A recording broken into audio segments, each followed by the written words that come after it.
सुमित्रा की आंखें खुली तो देखा कि दिन बहुत चढ़ाया है। वह हड़बड़ा कर उठी। अभी सास की तीखी पुकार कानों में पड़ेगी। अरे ओ महारानी, आज उठना नहीं है क्या? घर का इतना सारा काम कौन निपटाएगा? इतनी ही नवाबी थी तो अपने मायके से एक आध नौकर भी लेते आती। फिर उनका बड़बड़ाना शुरू हो जाएगा। उह, इतने बच्चे जनकर धर दिए, इनको कौन संभालेगा? इनका बाप सारी चिंता छोड़कर परदेश में जा बैठा है। जाने कौन सी पढ़ाई है शैतान की, आंध की तरह जो खत्म ही नहीं हो रही है। और अपने परिवार को लापटका मेरे सिर पर। हम पहले ही अपने झंझटों से परेशान हैं, अपनी बीमारियों से जूझ रहे हैं, अब इनको भी देखो। सुमित्रा यह सब सोचते हुए झटपट तैयार होकर रसोई की ओर दौड़ी। पहले चाय बनाकर घर के सब सदस्यों को पिलाई, फिर अपने बच्चों को स्कूल के लिए तैयार किया। उनका नाश्ता पैक करके दिया। उन्हें स्कूल की बस में चढ़ाकर लौटी तो थककर निढाल हो गई। अभी तक उसने एक घूंट चाय तक नहीं पी थी। सच पूछो तो उसे चाय पीने की आदत ही नहीं थी। बचपन से ही वह दूध पीने की शौकीन थी। उसके मायके में घर में गाय भैंसें बंधी रहती थी। दही दूध की कोई कमी नहीं थी। जब वह ब्याह कर ससुराल आई तो उसने डरते डरते अपनी सास से कहा था कि उसे चाय कॉफ़ी की आदत नहीं है, उसे दूध पीना अच्छा लगता है। सास ने मुंह बनाकर कहा था, दूध किसे अच्छा नहीं लगेगा भला, लेकिन शहरों में दूध खरीद कर पीना पड़ता है। यहाँ तुम्हारे ससुर की तनख्वाह में दूध वाले का बिल चुकाना भारी पड़ता है। बाल बच्चों को दूध मिल जाए तो वही गनीमत समझो। उसके बाद तो सुमित्रा की फिर कभी मुंह खोलने की हिम्मत ही नहीं हुई। उसने कमर कस ली और काम में लग गई। घर में महाराजिन थी, पर जब वह काम से नागा करती तो सुमित्रा को उसका काम संभालना पड़ता था। महरी नहीं आई तो सब सुमित्रा का मुंह जोते रहते और वह झाड़ू लेकर साफ सफाई में जुट जाती। घर में कई सदस्य थे। एक बेटी थी जो अपने परिवार के साथ मायके में ही जमी हुई थी। उसका पति घर जमाई था और सास का बेहद लाडला भी था। सुमित्रा के अलावा दो देवर देवरानियां भी थीं, पर वे बहुएं बड़े घर से आई थीं और सास की धौस की वे बिल्कुल परवाह नहीं करती थीं। तकरीबन रोज ही वे खा पी बंठन कर सैर सपाटे को चल देती। कभी मल्टीप्लेक्स सिनेमा घर में फिल्म देखती तो कभी चाट पकौड़ी खाती। सुमित्रा का भी बड़ा मन करता था कि वह घूमे फिरे, पर इस शौक के लिए पैसा चाहिए था और वह उसके पास नहीं था। उसका पति डॉक्टरी पढ़ने के लिए लंदन यह कह कर गया था कि तुम कुछ दिन यही मेरे माता पिता के पास रहो। तकलीफ तो होगी पर थोड़े ही समय के लिए। मेरी पढ़ाई पूरी होने के बाद जब मेरी नौकरी लग जाएगी तो फिर मैं तुम लोगों को वहाँ ले जाऊँगा। सुमित्रा मान गई। इसके सिवा उसके पास और कोई चारा भी तो नहीं था। बच्चों की पढ़ाई की वजह से उसका शहर में रहना अनिवार्य था। उनके भविष्य का सोचकर वह तंगी में अपने दिन काट रही थी। सास ससुर ने एक मेहरबानी कर दी थी कि उसे अपने बच्चों समेत अपने घर में शरण दी थी, लेकिन वे उसे हाथ पे हाथ धरे ऐश करने नहीं दे सकते थे। सास तो हाथ धोकर उसके पीछे पड़ी रहती, दिन भर उसके ऊपर आदेशों के कोरे दागती। वे उसके लिए खोज खोज कर काम निकालती। वह जरा सुस्ताने बैठती कि उनकी दहाड़ फिर से सुनाई देती, अरे बहू, थोड़ी सी बरियां उतार ले, धूप करी है, या थोड़ा सा आम का अचार बना ले। उन्हें लगता कि बेटा एक पाई तो भेजता नहीं, कम से कम बहू से ही घर का काम करवा कर थोड़ी बहुत बचत कर ली जाए तो क्या बुराई है। इस महंगाई के ज़माने में चार चार प्राणियों को पालना कोई हंसी खेल तो था नहीं। महीने में एक दिन सुमित्रा को छुट्टी मिलती कि वह पास के ही गांव में अपने माता पिता से मिल आए। उसके बच्चे इस अवसर का बड़ी बेसब्री से इंतजार करते। चलते वक्त उसकी सास उसके हाथ में बस के टिकट के पैसे पकड़ाती और कहती, वापसी का किराया अपने माँ बाप से ले लेना। साल में एक बार बच्चों की स्कूल की छुट्टियों में सुमित्रा को अपने मायके जाने की अनुमति मिलती थी। वे दिन उसके लिए बड़ी खुशी के होते। गांव की खुली हवा में वह अपने बच्चों समेत खूब मौज मस्ती करती। अपने बच्चों के साथ वह खुद भी बच्चा बन जाती। वह घर के एक काम को हाथ न लगाती, बात बात पर ठुनकती, थाली में अपनी पसंद का खाना न देखकर रूठ जाती। उसके माँ बाप उसकी मजबूरियों को जानते थे, उसकी तकलीफ का उन्हें अंदाजा था। वे उसका मान मनुहार करते, यथासाध्य उसकी मदद करते। चलते वक्त उसके बच्चे उसके लिए नए कपड़े सिलवा देते। सुमित्रा को भेंट में एक आध छोटा मोटा गहना भी गरवा देते थे। जब वह माँ बाप की दी हुई वस्तुएं अपनी सास को ससुराल में दिखाती तो वे अपना मुंह सिकोड़ कर कहती, बस इतना ही सा दिया तुम्हारे माँ बाप ने, यह जरा सी मिठाई तो एक दिन में चट हो जाएगा।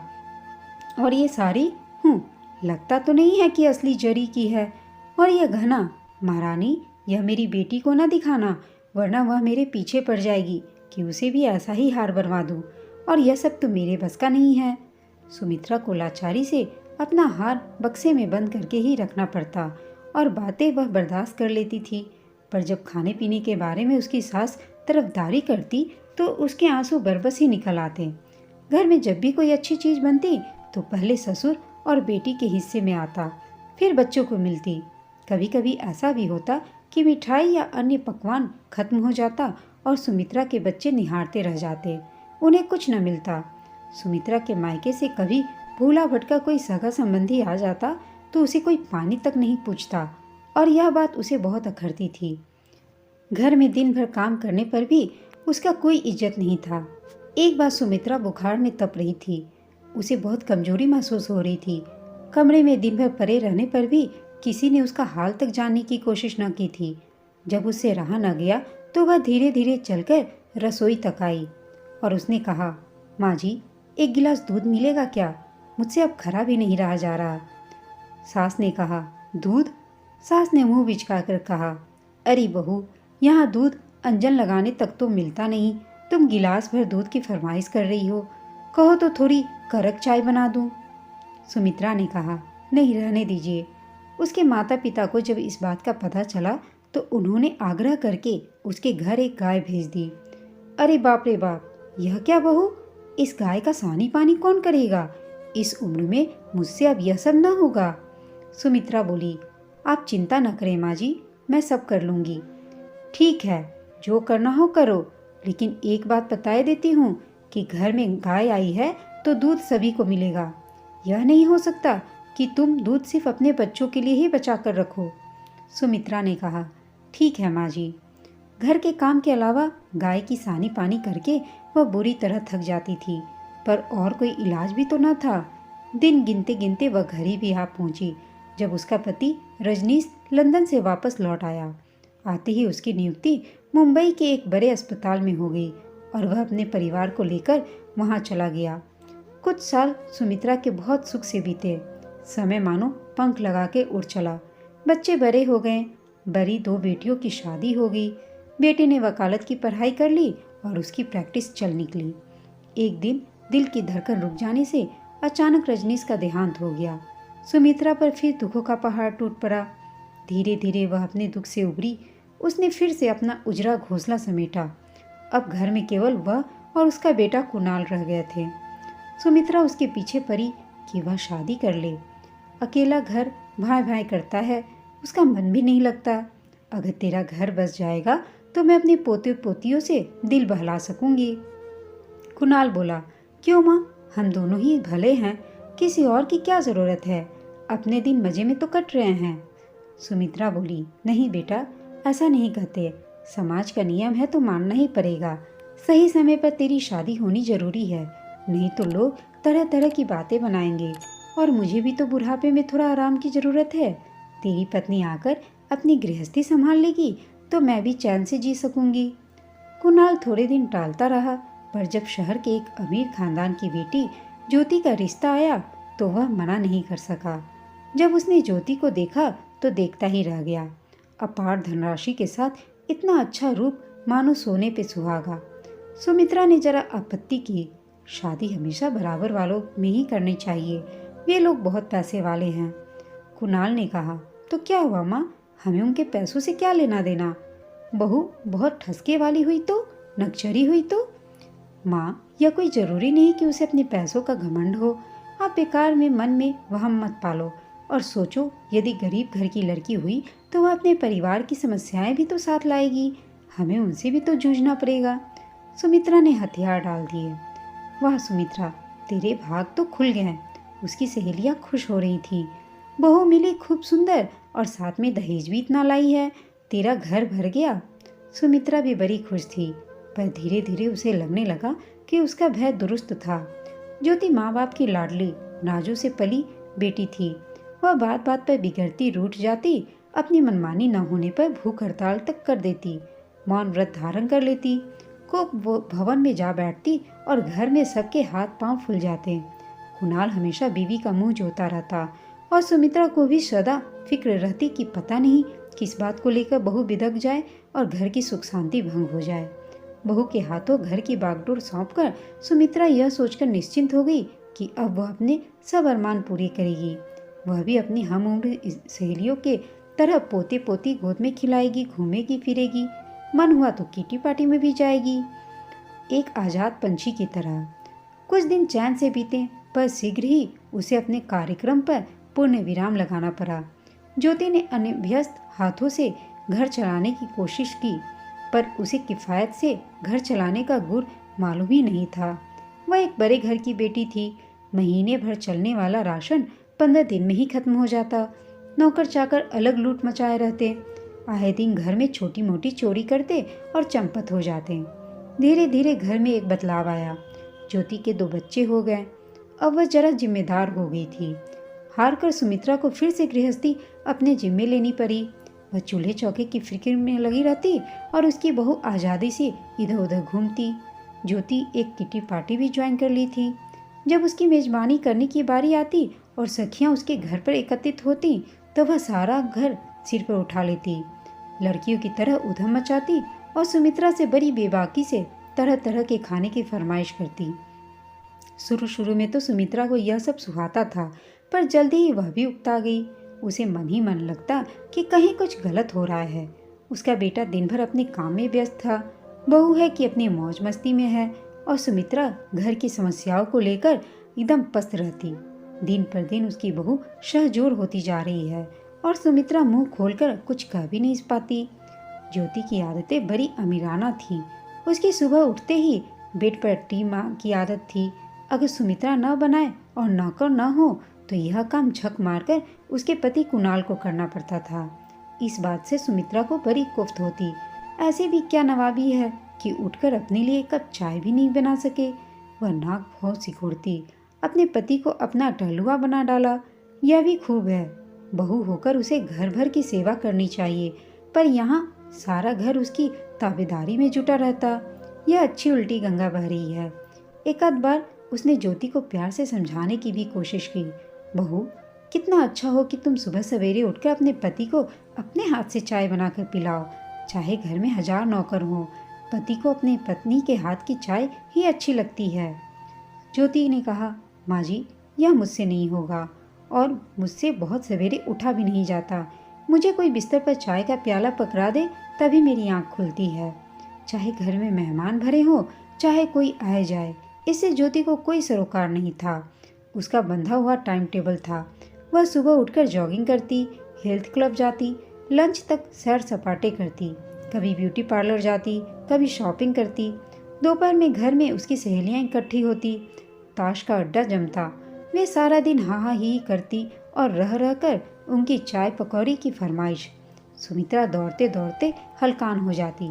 उसे अपने कामों के लिए जरा भी समय नहीं मिलता था। वह मन ही मन कोड़ती, पर वह फरियाद करे भी तो किससे। कुणाल तो बीवी का दीवाना था। वह उसके बारे में एक शब्द भी सुनने को तैयार नहीं था। लेकिन फिर जब ज्योति के बच्चे थोड़े बड़े हो गए तो ज्योति को समझ में आ गया कि वह जो कर रही थी गलत कर रही थी। उसने नौकरों पर नियंत्रण लगाया, स्टोर रूम में ताला भी लगा दिया। वह एक एक पाई का हिसाब रखने लगी। इतना ही नहीं, वह घर वालों की सेहत का भी ख्याल रखने लगी। बच्चों को जंक फूड खाना मना था। घर में ज़्यादा तली हुई चीज़ें नहीं बनती। लेकिन सुमित्रा की बुढ़ापे में जबान चटोरी हो गई थी। उसका मन मिठाई वगैरह खाने को करता, पर ऐसी चीज़ें घर में लाना मना था। जब उसने अपनी बेटियों से अपना रोना रोया तो उन्होंने उसे समझाया, माँ, इन छोटी छोटी बातों को अधिक तुल मत दो। तुम्हारा जो खाने का मन करे उसे तुम स्वयं मंगा कर रख लिया करो और खाया करो। सुमित्रा ने भी ऐसा ही किया। फिर वह इधर उधर घूमने फिरने भी जाने लगी। अब उस पर कोई बंदिश नहीं थी। लेकिन फिर अचानक से ज्योति ने सुमित्रा पर भी नियंत्रण करना शुरू कर दिया। जब सुमित्रा कोई अपना प्रोग्राम बनाती तो ज्योति उसमें बाधा डालने लगी। अरे माँ जी, आप कहाँ चली? आज तो मुन्नी का जन्मदिन है और हमने घर में बच्चों के लिए एक पार्टी रखी है। आप नहीं रहेंगी तो कैसे चलेगा? सुमित्रा बोली, ओह, मुन्नी का जन्मदिन? मुझे तो याद ही नहीं था। यही तो मुश्किल है माँ जी आपके साथ, आप बहुत भुलक्कर होती जा रही हैं। क्या करूं बहू, अब उम्र भी तो हो गई है। वही तो, उस दिन आप अपनी अलमारी खुली कर छोड़कर बाहर चली गई। वह तो अच्छा हुआ कि मेरी नज़र पड़ गई, किसी नौकर की नज़र पड़ी होती तो वह तो आपके रुपये पैसे और गहनों पर हाथ साफ कर चुका होता। बेहतर होगा कि आप इन गहनों को मुझे दे दें, मैं इन्हें बैंक में रख दूंगी। जब आप पढ़ना चाहें तो मैं निकाल कर ले आऊंगी। ठीक है, पर अब इस उम्र में मुझे कौन सा सजना संवरना है बहू, सब कुछ तुम्हें और लीला व सरला को ही तो देख के जाऊंगी, सुमित्रा ने कहा। ज्योति ने कहा, एक बात और माँ जी, आप रसोई में ना जाया करें। क्यों भला? उस रोज आपने खीर में शक्कर की जगह नमक डाल दिया, रसोईया बड़बड़ा रहा था। ओ बहू, अब आंख से कम दिखाई देता है और कान से भी कम सुनाई देता है ना। आपके बगल में रखा टेलीफोन घंघनाता रहता है और आप फोन नहीं उठाती हैं। हाँ माँ, कुणाल ने कहा, पता नहीं तुम्हें दिन पर दिन क्या होता जा रहा है, तुम्हारी याददाश्त एकदम कमजोर होती जा रही है। याद है उस दिन तुमने हम सबको कितनी परेशानी में डाल दिया था। सुमित्रा ने अपराध भाव से सिर झुका लिया। उसे याद आया वह दिन जब हमेशा की तरह वह शाम को टहलने निकली और अचानक से चलते चलते जाने कहाँ जा पहुंची। उसने चारों तरफ देखा तो जगह बिल्कुल अनजानी लगी। उसके मन में डर बैठ गया, अब वह घर कैसे पहुंचेगी। वह रास्ता भूल गई थी और चलते चलते बेहद थक भी गई थी। पास में ही एक चबूतरा दिखा, वह चबूतरे पर कुछ देर सुस्ताने बैठ गई। सुमित्रा ने अपने दिमाग पर जोर दिया पर उसे कुछ याद ही नहीं आ रहा था। वह अपने बेटे का नाम तक भूल गई थी। यह मुझे क्या हो गया, उसने घबरा कर सोचा। तभी वहाँ एक सज्जन आए। सुमित्रा को देखकर वे बोले, अरे माँ जी, आप यहाँ कहाँ? आप तो वो अंधेरी में रहती हैं। और उन्होंने उसे घर तक छोड़ दिया। घर वाले सब चिंतित से बाहर खड़े थे। कुणाल उसे देखते ही बोला, माँ तुम कहाँ चली गई थी? इतनी देर तक घर नहीं लौटी तो हम सबको फिक्र होने लगी। मैं अभी गाड़ी निकालकर तुम्हें ढूंढने निकलने वाला था। बस आज से तुम्हारा अकेले घर से बाहर जाना बंद। कहीं जाना हो तो किसी को साथ में ले लिया करो। कुणाल उसे डॉक्टर के पास ले गया। डॉक्टर ने सुमित्रा की जांच की तो कुणाल से बोला, आपकी माँ को अल्जाइमर्स की बीमारी है। जिस तरह बुढ़ापे में शरीर अशक्त हो जाता है, उसी तरह दिमाग की कोशिकाएं भी कमजोर हो जाती हैं। यह बीमारी लाइलाज है, पर जान को खतरा नहीं है। बस जरा एहतियात बरतना पड़ेगा। जाने कौन सी मरी बीमारी है जिसका आज तक नाम भी नहीं सुना, सुमित्रा ने चिढ़कर सोचा। सुमित्रा अब दिन भर अपने कमरे में बैठी रहती। किसी को याद आया तो उसका खाना और नाश्ता उसके कमरे में ले आता। अक्सर ऐसा होता कि नौकर चाकर अपने काम में फंसे रहते और उसके बारे में भूल ही जाते। और तो और अब तो यह हाल है कि सुमित्रा स्वयं भूल जाती कि उसने दिन का खाना खाया कि नहीं। अक्सर ऐसा होता कि उसके पास टिपाई पर चाय की प्याली रखी रहती, पर वह पीना ही भूल जाती। एक बार सुमित्रा को याद आया कि ज्योति ने टमाटर का सूप बनाया था और उसे भी थोड़ा पीने को दिया। उसे उसका स्वाद बहुत अच्छा लगा। उसने जोर से पुकार कर कहा, अरे बहू, थोड़ा सा सूप मिलेगा क्या? थोड़ी देर में रसोइया कप में उसके लिए सूप ले आया। सुमित्रा बहुत खुश हुई। उसने एक घूंट पिया तो लगा इसका स्वाद कुछ अलग है। उसने रसोइये से पूछा तो वह अपना सिर खुजलाते हुए बोला, माँ जी, सूप कौन बनाएगा? बहन साहब बोली कि दोबारा सूप कौन बनाएगा। सो थोड़ा सा उन्होंने टमाटर की सॉस गर्म पानी में घोलकर आपके लिए भिजवा दिया। सुमित्रा ने सूप पीना ही छोड़ दिया। उसका मन करवाहट से भर गया। अगर उसने अपनी सास के लिए ऐसा कुछ किया होता तो वे उसकी 7 पुश्तों की खबर ले डालती। उसने सोचा। एक बार सुमित्रा को फ्लू हो गया। 3 से 4 दिन से उसके मुंह में अन्न का एक दाना भी नहीं गया। उसे लगा कि थोड़ा सा गर्म दूध पिएगी तो उसे फायदा पहुंचेगा। वह धीरे से पलंग से उठी, घिसकते हुए रसोई तक गई। बहू, एक प्याला दूध दे दो, इससे मैं वही पीकर सो जाऊंगी और कुछ खाने का भी मन नहीं कर रहा। दूध? ज्योति मानो आसमान से गिरी। ओह माँ जी, इस समय तो घर में दूध की एक बूंद भी नहीं है। मैंने सारा दूध का दही जमा दिया है, कहिए तो बाजार से मंगवा दूँ। नहीं, रहने दो, सुमित्रा बोली। वह वापस अपने कमरे में आई। क्या सबके जीवन में यही होता है? उसने मन ही मन सोचा। वह हमेशा सोचती आई कि जब वह बहू से सास बन जाएगी तो उसका रवैया बदल जाएगा। वह अपनी बहू पर हुक्म चलाएगी और उसकी बहू दौड़ दौड़ कर उसका हुक्म बजाएगी। लेकिन यहाँ तो सब कुछ उल्टा हो रहा था। कहने को वह सास थी, पर उसके हाथ में घर की बागडोर नहीं थी। उसकी एक न चलती, उसकी किसी को परवाह नहीं थी। वह एक अदना सा इंसान थी। कुणाल के कुत्ते टाइगर से भी गई बीती।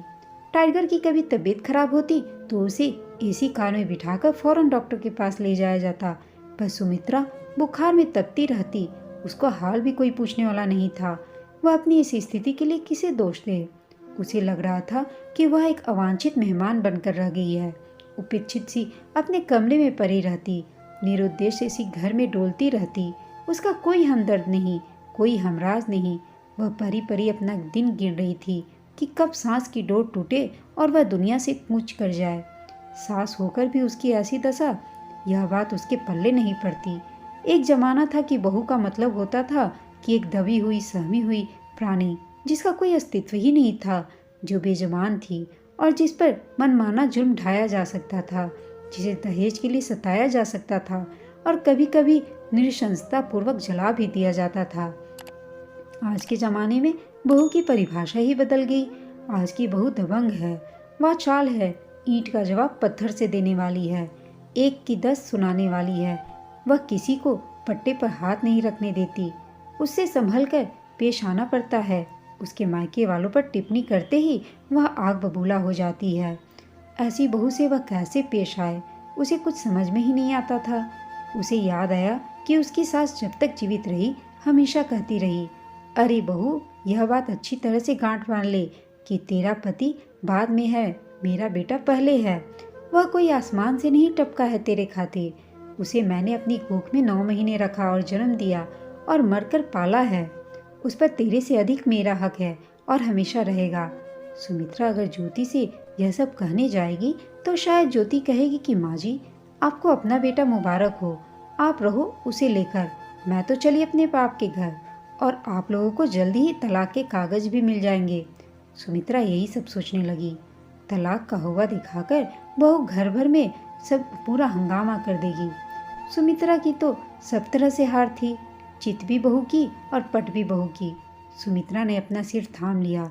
सारी उम्र सोचती रही कि वह सास बन जाएगी तो ऐश करेगी, अपने घर पर राज करेगी, पर आज उसे लग रहा था कि सास बनकर भी उसके जीवन में कुछ खास बदलाव नहीं आया। क्या यह नए जमाने का दस्तूर था या बहू की पढ़ाई की करामात, उसके पिता की दौलत का करिश्मा या बहू की परवरिश का कमाल? उसकी बहू तेज तर्रार, मुंह चोर, निर्भीक, स्वच्छंद, काबिल है और अपने नाम का अपवाद है। और सुमित्रा पहले भी बहू थी और आज सास होने के बाद भी बहू है। वो अपनी ज़िंदगी कभी जी ही नहीं पाई। दोस्तों, आपको यह कहानी कैसी लगी कमेंट करके बताइएगा। साथ ही कहानी अच्छी लगी हो तो इसे लाइक, शेयर और चैनल को सब्सक्राइब अवश्य कीजिएगा। कहानी सुनने के लिए आप सबका धन्यवाद।